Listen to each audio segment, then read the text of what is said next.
ఏం చేస్తున్నావు శివ నువ్వు? ఏం చేయమంటావు అత్తయ్య? తను ఆనందంగా ఉండడం కోసం ఒక ప్రాణం తీసింది.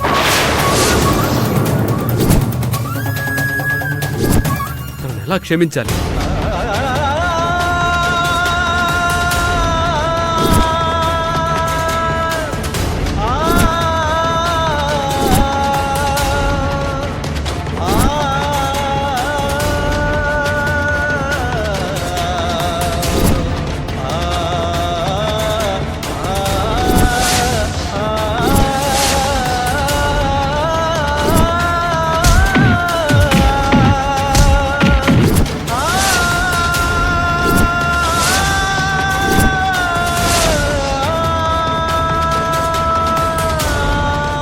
స్నేహ తప్పే చేసింది, కానీ ఇప్పుడు ఆ మాట అంటే శివ ఇంకా రెచ్చిపోతాడు. ముందు తన్ని ఆపాలి.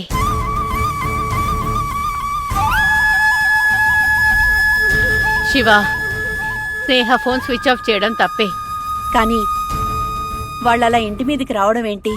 అత్తయ్య, మీరు కూడా అలా మాట్లాడుతున్నారేంటి? వాళ్ళింట్లో మనిషి స్నేహ వల్ల చనిపోయింది. తన సంతోషం కోసం ఇంత దారుణం చేసింది. ఆ మాట అనకు శివ. తను నీకు ముందే చెప్పింది కదా ఈ రోజంతా తనతో ఉండాలని. దానికి నువ్వు కూడా ఒప్పుకున్నావు కదా. నాకు అలాగే ప్రామిస్ చేశారమ్మా. అంతలోనే సర్జరీ ఉందని వెళ్ళిపోయారు. అది అర్జెంట్ కేసు స్నేహ. అక్కడ నేను తప్ప అందుబాటులో ఇంకో సర్జన్ లేడు, అందుకే వెళ్ళాను. అయినా సర్జరీ అయిన వెంటనే వచ్చేశాను కదా. మళ్ళీ వెళ్తారేమోనని ఫోన్ స్విచ్ ఆఫ్ చేశాను.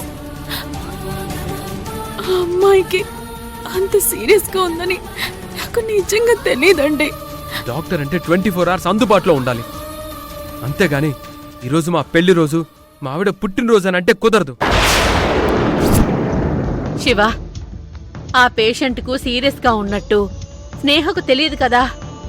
తెలిస్తే అలా చేసేది కాదు కదా. అవునమ్మా, తెలిస్తే నేను ఒక ప్రాణాన్ని పోనిస్తానా? నువ్వు చేసింది కూడా తప్పే స్నేహ. హాస్పిటల్ నుంచి శివకి ఒక కాల్ వచ్చిందంటే అది ఒక ప్రాణానికి సంబంధించిన విషయం అయి ఉంటుంది. నువ్వు ఫోన్ స్విచ్ ఆఫ్ చేయకుండా ఉండాల్సిందే. ఆ మాట మాత్రం ఒప్పుకోవడం లేదు అత్తయ్య. ఎంతసేపు ఈ రోజు నా స్పెషల్ డే, మీరు నాకు మాటిచ్చారనే బాధిస్తుంది. అది తప్పేనని నేను ఒప్పుకుంటున్నాను కదా, కానీ తెలిసి చేసిన తప్పు మాత్రం కాదు. ఇదిగో చూసావా అత్తయ్య, మళ్ళీ అలాగే బాధిస్తుంది. మనిషిపోయిన బాధలో వాళ్ళింటి మీదకొచ్చారు. వాళ్లకు సర్ది చెప్పాల్సింది పోయి వాళ్లతో గొడవకి దిగింది. ఎలా చూసినా తనదే రైట్ అంటుంది.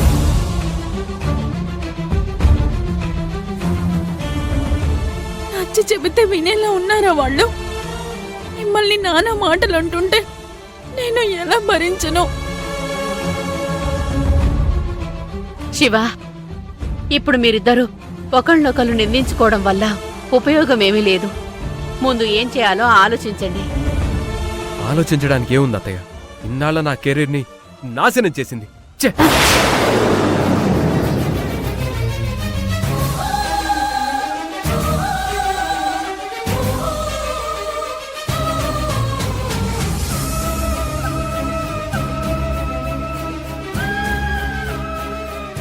గంగా, నువ్వు లోపలికెళ్ళు.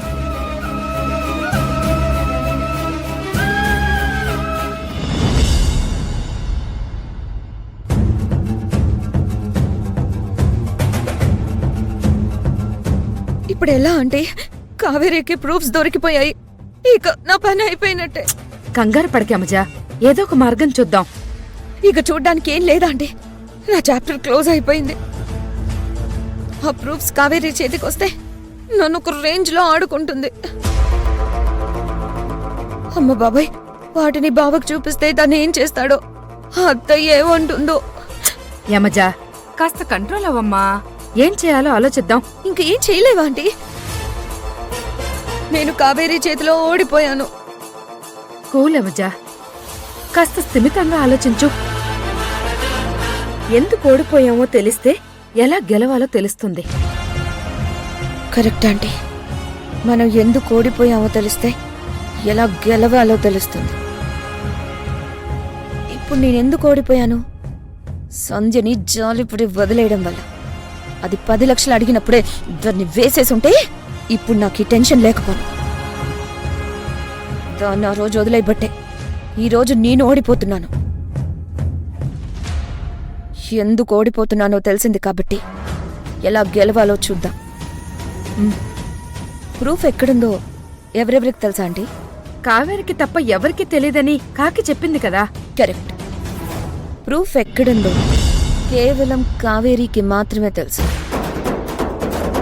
సో ఇప్పుడు కావేరిని లేపేస్తే ఏంటి, కావేరిని లేపేద్దామా?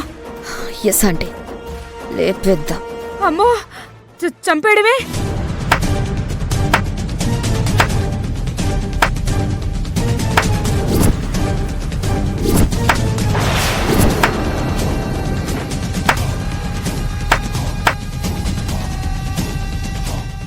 నాకు మొదట్నుంచి మీ ఇద్దరి మీద డౌట్గా ఉంది. కావేరిని అర్జున్ని విడదీసింది మీరేనేమోనని అనుకున్నాను. ఇప్పుడు షూర్గా తెలిసిపోయింది. ఇక మిమ్మల్ని వదిలిపెట్టను. మైసమ్మ, దయచేసి నా మాట విను. నీ జీతం కంటే 10 రెట్లు ఎక్కువిస్తాను. ఈ విషయం ఇక్కడే మర్చిపో. ఏంటి, నాకే లంచం ఇవ్వాలని చూస్తావా? నీ అంతు చూస్తాను. మైసమ్మ మైసమ్మ మైసమ్మ, నువ్వు నిజాయితీగా ఉంటే ఏమొస్తుంది? నాతో పాటు ఉంటే 10 లక్షలు ఇస్తాను. నో, నువ్వు ఎంతిచ్చినా నన్ను కొనలేవు. 50 లక్షలు? 1 crore, 1 కోటి రూపాయలు ఇస్తాను.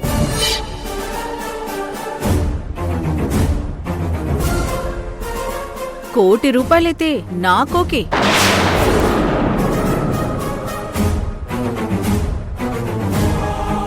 నువ్వు ఒప్పుకోవని భయపడ్డాం, మొత్తానికి ఒప్పుకున్నావు. చూడనసూయ, ఈ ప్రపంచం మొత్తం గుండ్రంగా ఉంటుంది. మనిషి వాల్యూ కూడా ఆ సున్నా మీదే ఆధారపడి ఉంటుంది.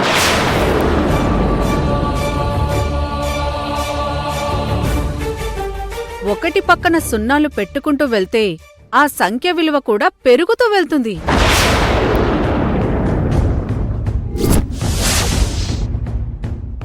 ఏ మనిషి ఏ సున్నా దగ్గర పడతాడో ఎవ్వరికీ తెలీదు. ఒకడు 3 సున్నాలకే పడొచ్చు, అంటే 1000.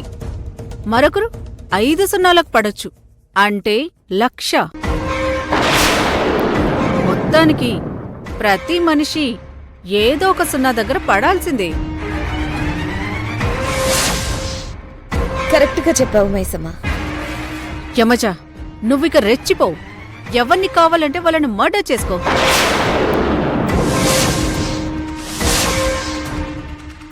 వెనక నుంచంతా నేను చూసుకుంటాను.